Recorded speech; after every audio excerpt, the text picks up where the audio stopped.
오늘 우리에게 주신 하나님 말씀은 마태복음 15장 10절에서 20절 말씀입니다. 제가 봉독하겠습니다. 하나님 말씀입니다. 무리를 불러 이르시되 듣고 깨달으라. 입으로 들어가는 것이 사람을 더럽게 하는 것이 아니라 입에서 나오는 그것이 사람을 더럽게 하는 것이니라. 이에 제자들이 나와 이르되 바리새인들이 이 말씀을 듣고 걸림이 된 줄 아시나이까? 예수께서 대답하여 이르시되 심은 것마다 내 하늘 아버지께서 심으시지 않은 것은 뽑힐 것이니 그냥 두라. 그들은 맹인이 되어 맹인을 인도하는 자로다. 만일 맹인이 맹인을 인도하면 둘이 다 구덩이에 빠지리라 하시니 베드로가 대답하여 이르되 이 비유를 우리에게 설명하여 주옵소서. 예수께서 이르시되 너희도 아직까지 깨달음이 없느냐? 입으로 들어가는 모든 것은 배로 들어가서 뒤로 내버려지는 줄을 알지 못하느냐?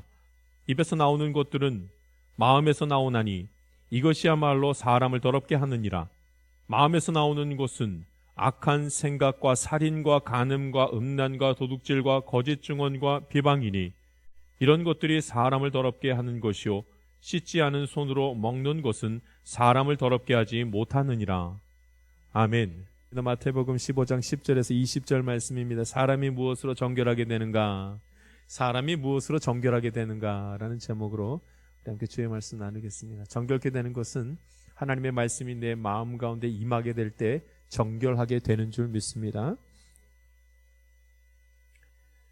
여러분, 사람이 미워질 때가 있잖아요. 저 사람 너무 싫다. 미워질 때가 있습니다. 근데 미워하는 이유를 가만히 지켜보면 못생긴 사람을 미워하게 됩니까? 혹은 하도 안 씻어서 더러운 사람을 미워하게 됩니까? 아니면 하도 여러 번 실수를 해도 말해도 또 실수하고 또 실수해서 그 사람이 그렇게 미워지겠습니까? 아닙니다. 사람이 밉고 싫어질 때가 언젠가 그 사람의 마음이 보이기 시작하면 그렇게 정이 떨어지는 거예요. 거짓말하고 탐욕스럽고 온갖 마음에 악한 것으로 채워진 것이 내 눈에 보여지기 시작하면 그럼 그 사람 싫은 거예요. 어떤 사람이 그렇게 마음에 드는가? 저 사람 너무너무 좋다. 어떤 사람이 그런가? 잘생긴 사람? 돈이 많은 사람? 똑똑한 사람이 저 사람 좋아 보이십니까? 아니요, 마음을 볼 때라니까요. 마음이 보이기 시작하면 그렇게 그 사람이 좋아요. 진실된 마음, 신실한 마음, 너무너무나 그 마음이 깨끗한 사람 보면은 그렇게 그 사람이 좋을 수가 없어요. 외모에 있지 않고 지금 마음에 있는 겁니다. 마음에. 그런데 우리가요, 외모를 보면 그 겉모습을 보고 난 다음에 얼마나 잘 유혹에 빠지는지 모릅니다. 외모 보고 마음을 봐야 되는데 마음이 보이지 않으니까 외모를 보고 그렇게 뭘 많이 결정을 합니다. 잘생긴 사람 보면은 그렇게 좋아하게 되고 돈 많은 사람 보면은 굉장히 좋아 보이고 똑똑한 사람 보면 다 얻은 것 같고 그런 거예요. 그래서 그 사람한테 마음 줬다가 그냥 마음 상하고 좌절하고 낭망하고 속고 속이는 일이 반복되는 것을 봅니다. 마음이 중요합니다. 마음이 중요해요. 오늘 성경 말씀은 정결함에 대한 말씀이 나옵니다. 이 정결함은 마음이 깨끗한 자를 말씀하고 있습니다. 옷이 깨끗한 자를 말하는 것이 아니라 마음이 깨끗한 자를 말씀하고 있습니다. 그래서 이렇게 말합니다. 정결함에 대한 정의를 이렇게 내리죠. 11절 말씀 같이 한번 읽어보겠습니다. 11절 말씀 같이 읽습니다. 시작. 입으로 들어가는 것이 사람을 더럽게 하는 것이 아니라 입에서 나오는 그것이 사람을 더럽게 하는 것이니라. 아멘. 입에서 나오는 것은 지금 마음에 있는 것이 입으로 나온다는 말씀입니다. 정결하게 되는 것은 마음에 있습니다. 정결함은 겉모습을 보고 알 수 있는 것이 아니라 이렇게 말합니다. 우리가 정결하다라고 말할 때 그 정결함은 육체의 정결함을 말하는 것뿐만 아니라 마음의 정직함을 말씀하고 있는 것입니다. 그런데 그럼에도 불구하고 성경에서는 그 육신의 정결함, 정결해야 된다는 말들을, 몸과 마음이 정결해야 된다는 말들을, 특별히 그 몸이 정결해야 된다는 말을 많이 합니다. 왜냐하면 마음에 있는 것이 몸으로 또 보여지기 때문에 그렇죠. 그래서 이스라엘 정결법에는 부정한 음식에 관한 법이 있습니다. 그래서 이것을 지키려고 애를 쓰죠. 지금도 이 법을 따라서 아주 골수 전통 유대인들에게는 코셔라는 그런 정결법 전통이 있습니다. 그래서 음식점에 가서 코셔가 쓰여져 있으면 이것은 유대인의 정결법대로 그렇게 요리를 한 겁니다. 우리는 그런 음식점입니다를 표시한 곳이 있습니다. 이렇게까지 한 이유가 뭘까요? 마음으로부터 믿는 것을 육신으로도 지키려고 애쓰려고 하고 그것 때문에 그렇게 하는 겁니다. 마음이 있으면 그 몸도 닮아가기 때문에. 그러나 여러분, 정결하게 되는 것은 정결 음식을 먹어서 정결하게 되는 것이 아닙니다. 음식이 우리의 몸을 정결하게 하는 것이 아니라 오직 마음이 우리를 정결하게 한다, 이렇게 말씀하고 있습니다. 그러니 마음으로부터 믿은 것을 몸으로 실천하기 위해서 그런 음식을 먹는 거죠. 정결한 음식을 내가 먹겠습니다, 뭐 이렇게까지 그 마음을 표현하는 것을 봅니다. 그러나 정결법 코셔라는 것으로 음식을 먹고 하는 것은 정결함을 지키려고 할 때 하는 것이지 정결하게 변화되려고 이렇게 정결법을 지키는 것은 아닙니다. 그러니까 마음이 변하기 위해서는 그런 정결 예식을 한다고, 정결한 음식을 먹는다고 내 몸이 정결하게 되는 것은 아니라, 이렇게 말씀하는 거죠. 그러면 유대인들이 이렇게 왜 이런 정결 의식에 그렇게도 집착을 하게 되는가? 음식을 먹는다고 정결하게 되는 것은 아닌데 왜 이렇게 집착을 하게 되는가? 하나님께 나아갔을 때 하나님을 만나려면 정결하게 돼야지만 하나님을 만날 수 있다는 이 말 때문입니다. 하나님이 하나님의 자녀가 되기 위해서 한 가지 자녀들에게 요구하는 것이 정결이라는 것이기 때문에 그렇습니다. 여러분, 의로운 자가 하나님을 만나는 것이 아니라 하나님을 만난 사람이 의로워지는 줄 믿습니다. 회개를 하고 하나님을 만난 것 같지만 회개를 하고 하나님을 믿게 된 것이 아니라 믿고 난 다음에 회개가 시작됩니다. 그러니까 우리는 내가 조금 덜 죄인이라서 지금 하나님을 만날 수 있다고 그렇게 생각합니다. 혹은 하나님을 만난 다음에는 거의 죄를 짓지 않을 거라고 그렇게 생각을 합니다. 아니죠. 그렇지 않습니다. 우리가 하나님을 만난 것은 내가 의로워서가 아니라 하나님이 나를 택하셔서, 하나님이 나를 너무나 사랑하셔서 내가 하나님을 만나고 의인된 자리에 서게 된 줄 믿습니다. 하나님이 나를 택하셨다니까요. 내가 하나님을 택한 게 아닙니다. 여러 신 중에 나는 하나님을 섬길 거야 라고 내가 택한 게 아닙니다. 내가 하나님을 의식하고 믿게 된 것은 하나님이 나를 사랑하셔서 나를 택했기 때문입니다. 그러니까 내가 기독교를 택했다고, 내가 장로교를 택했다고, 내가 창말교회를 택해서 이렇게 나온 거야 라고 생각하기 쉽지만 그렇지 않습니다. 하나님이 나를 택하셔서 그 길을 인도하심으로 우리가 이 자리까지 복되게 나온 줄 믿습니다. 우리 성가대가 오늘 쫙 이렇게 멋지게 찬양을 하지만 여러분이 난 성가대 할 거야 하고 앉아있는 것 같지만 그렇지 아니하고 하나님께서 택하시고 구별하시고 부르셔서 이 귀하고 복된 자리에 서서 예배드리고 찬양하게 된 줄 믿습니다. 그러니까 그 다음이죠. 그런데 그 다음이요, 택함 받은 자녀들이 이제 해야 될 것이 반드시 있습니다. 그 얘기를 합니다. 이미 하나님이 내가 의로워서 날 택한 것이 아닌데 하나님이 나를 택하신 다음에는 택한 주님의 자녀들이 해야 될 한 가지가 있다고 말합니다. 그게 정결한 거예요. 정결한 거. 정결한 자만이 하나님을 만날 수 있게 되기 때문에 정결해야 된다고 말합니다. 정결한 자만이 계속 하나님을 만나며 하나님의 뜻을 깨닫고 하나님의 인도하심을 볼 수 있다 말합니다. 할렐루야. 하나님의 인도하심을 받는 자는 누가 인도함을 받는가? 정결한 자만이 하나님의 인도하심을 받을 수가 있는 것입니다. 그래서 우리는 매번 회개하고 주님의 이름을 부르는 것입니다. 그러니까 순서가 다 바뀌는 거예요.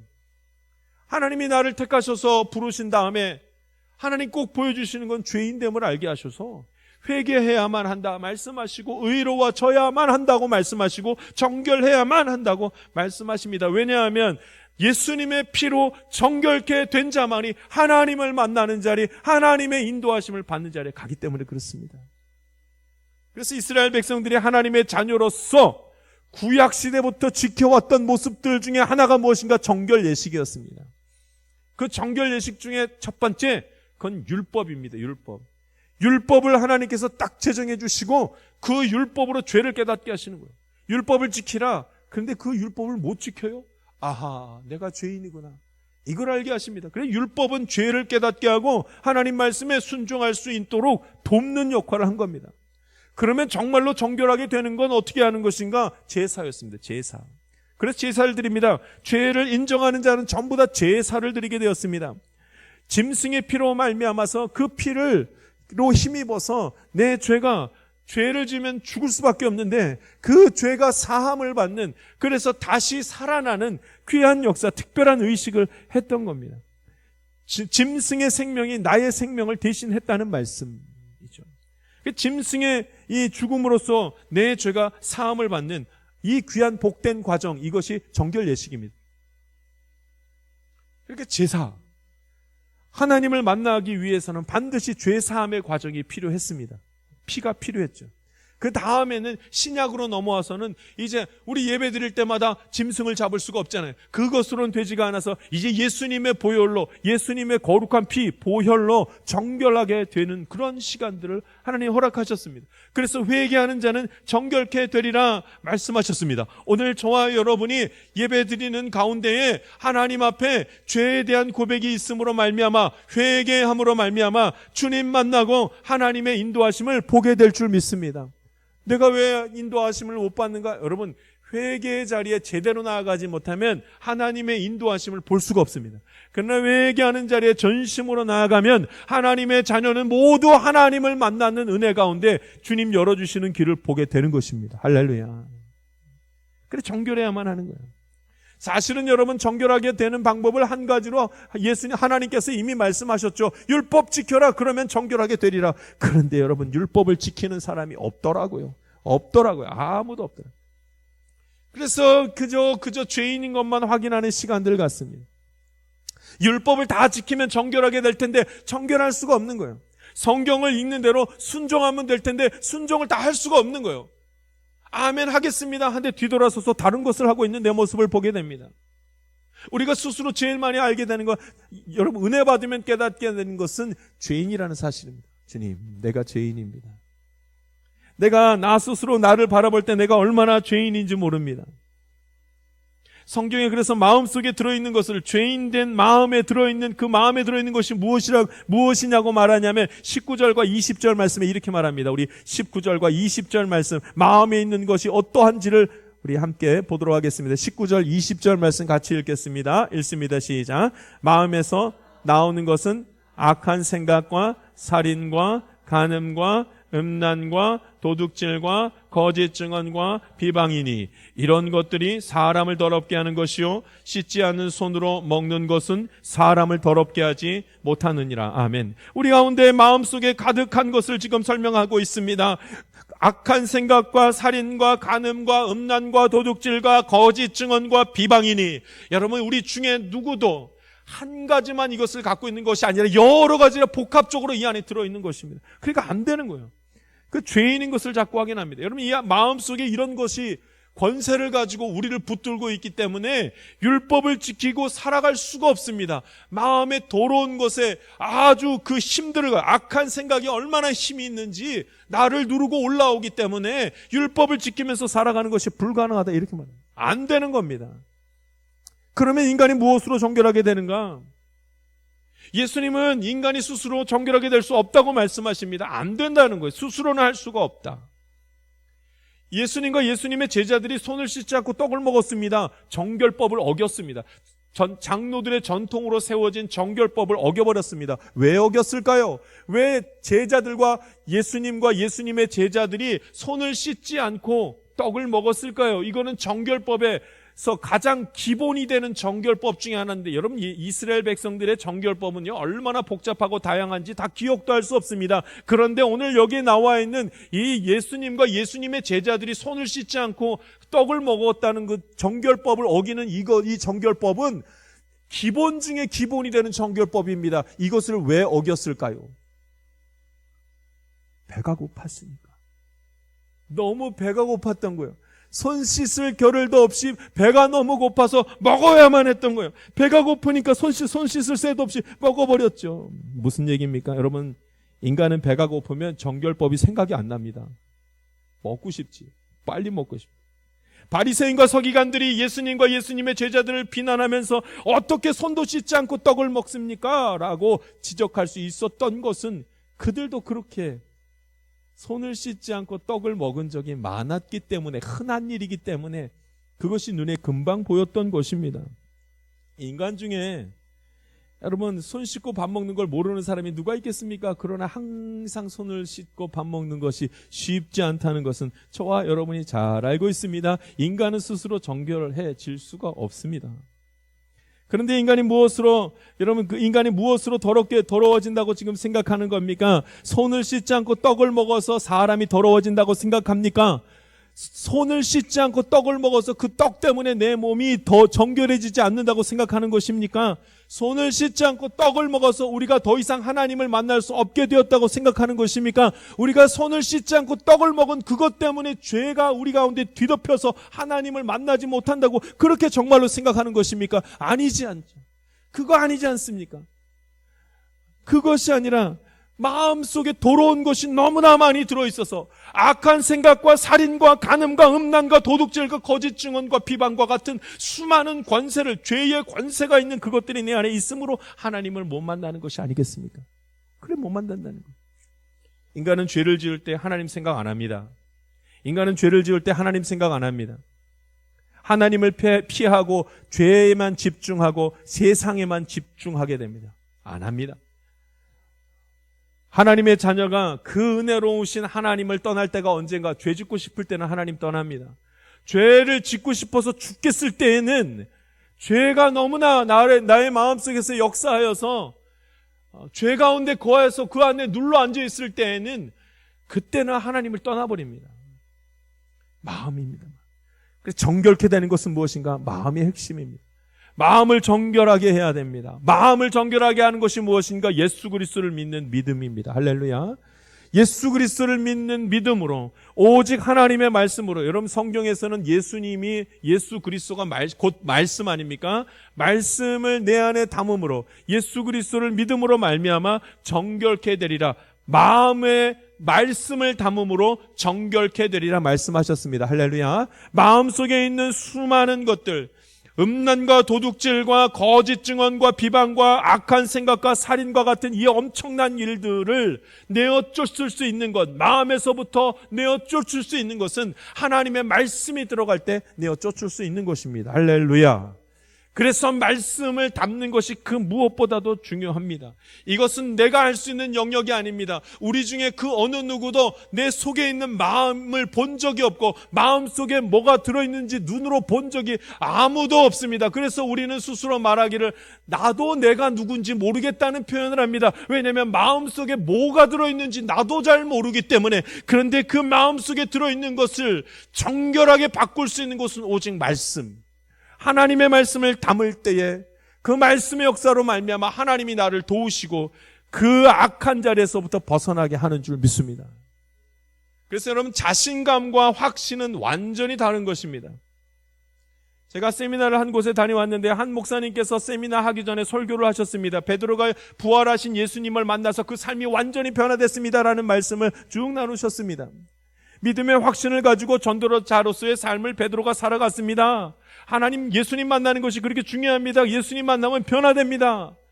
그 말씀을 선포하셨습니다. 그래서 아멘, 참 아멘하고 아멘으로 화답하는 시간을 가졌습니다. 그런데 그 다음 말씀을 제가 조금 받아들이기 어려웠습니다. 왜냐하면 그러니까 용기 내셔서 목회하셔야 됩니다. 다 이루어집니다. 절대로 실패할 수 없습니다. 다 이루어집니다. 왜 할 수 없다고 생각하십니까? 다 이루어집니다. 아니, 다 이루어진대요. 베드로처럼 다 이루어질 것입니다. 할 수 없다고 말하지 말고 할 수 있다고 말하십시오. 거기서부터는 받아들이기 어려웠습니다. 자신감을 준다고 해서 목회를 잘할 수 있는 것은 아니기 때문입니다. 자신감이 나의 삶을 변화시키는 것이 아니라 믿음과 말씀이 내 안에 들어올 때 우리의 삶이 변하고 우리의 생각이 변하는 줄 믿습니다. 여러분, 자신감이 있는 사람, 자신감으로 할 수 있는 건 딱 며칠인 줄 아십니까? 딱 3일입니다. 그래서 작심 3일. 얼마나 자신감을 가지고 할 수 있어 해도 이거 3일밖에 안 됩니다. 그 다음엔 지킬 수가 없습니다. 말씀이 역사하지 아니하면 안 됩니다.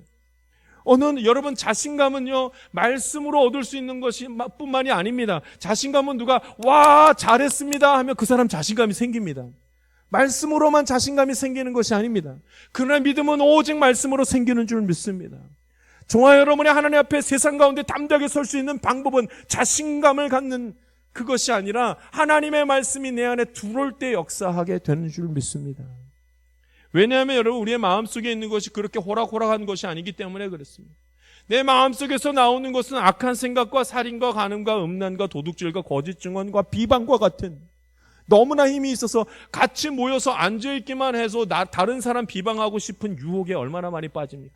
우리는 그 세상이 주는 그 권세와 그 유혹에 얼마나 잘 넘어가는지 모릅니다. 안 됩니다.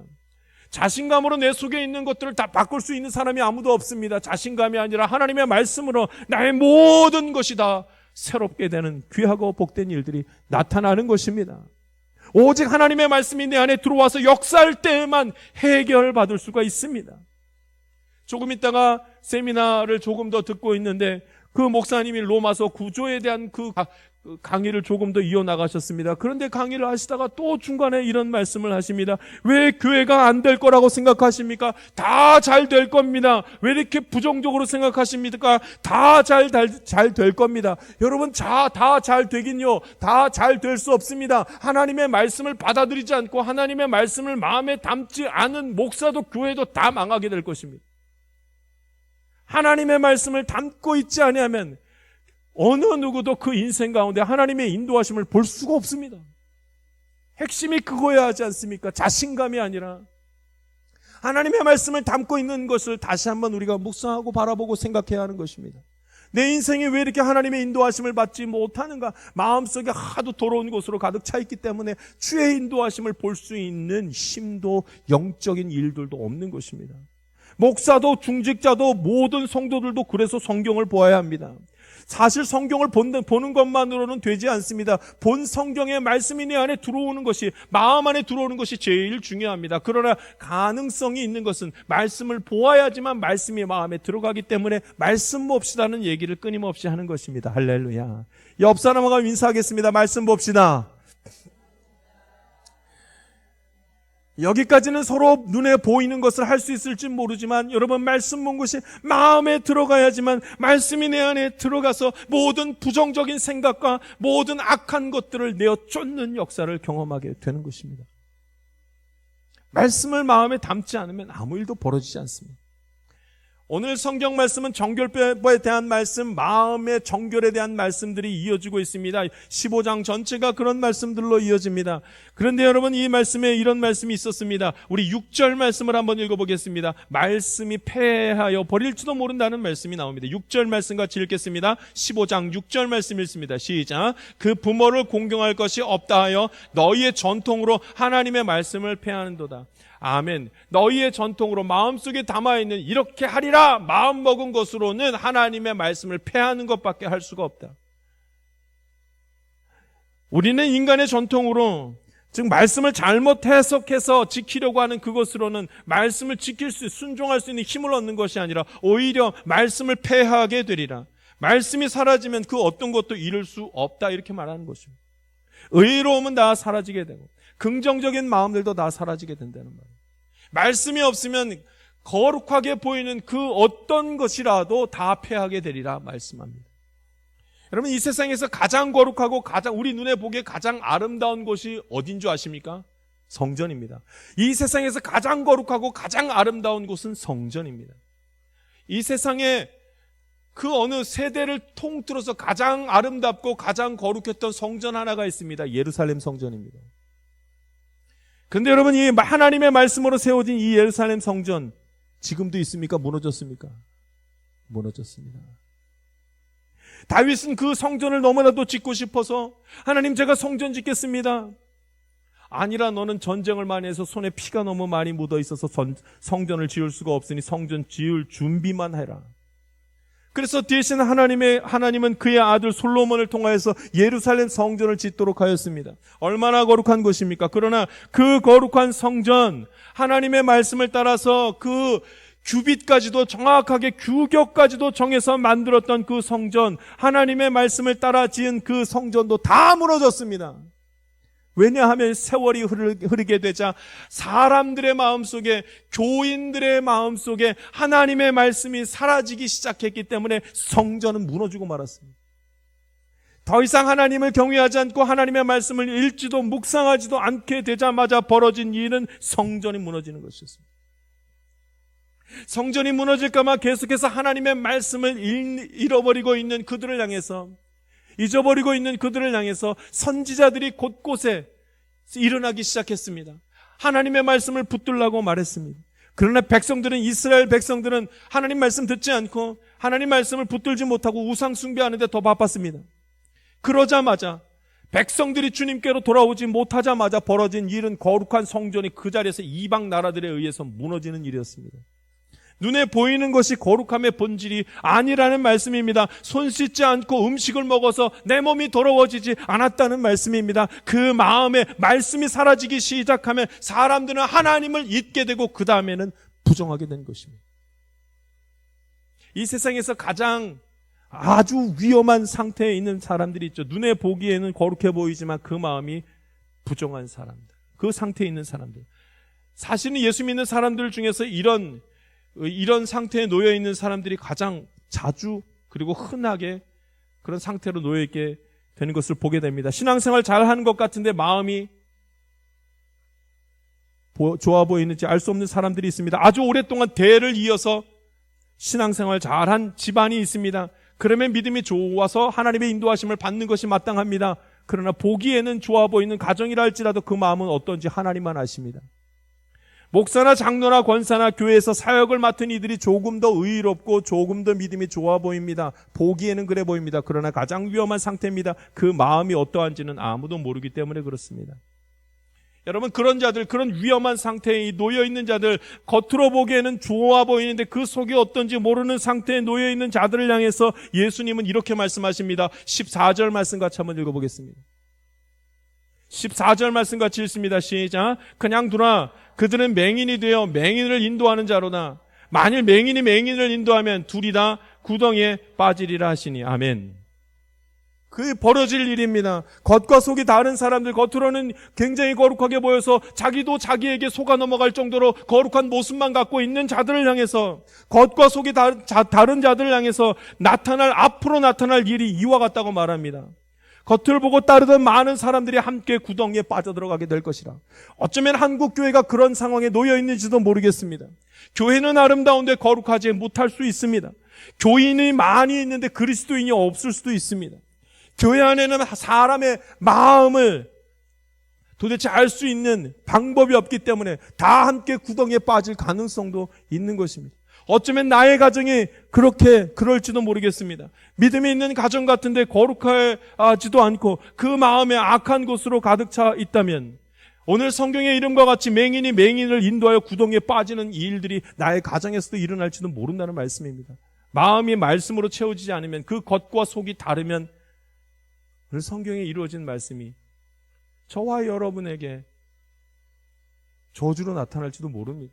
저와 여러분이 말씀 꼭 붙들고 그 마음에 하나님의 말씀으로 채울 수 있기를 간절히 바랍니다. 한 50대 남성이 자신의 인생을 되돌아보면서 이런 간단한 글을 썼습니다. 내가 10대 때 50대는 할아버지인 줄 알았습니다. 내가 20대 때 50대는 아저씨인 줄 알았습니다. 내가 30대 때 50대는 어른인 줄 알았습니다. 내가 40대 때 50대는 형님인 줄 알았습니다. 그러나 내가 50대가 되니 50대는 청년 같아 보입니다. 마음이 중요합니다. 어떻게 50대가 청년입니까? 그러나 마음이 그렇다는 소리입니다. 마음이. 여러분, 우리의 마음이 이와 같습니다. 마음이 웃고 울고 감사하고 행복한 것을 결정하는 곳입니다. 마음이 그런 곳입니다. 그 마음 가운데 하나님의 말씀을 담고 주의 보혈로 정결하게 되어 하나님을 만나고 매일매일 하나님의 선하신 인도하심을 볼 수 있는 믿음의 자리에 다 함께 설 수 있기를 간절히 바랍니다. 이것이 믿음의 길이요 정결케 되는 길인 것입니다. 기도하겠습니다. 살아계신 하나님, 주님 말씀 나누게 하시니 감사합니다. 주님, 사람이 무엇으로 정결하게 되어 하나님의 인도하심을 보겠습니까?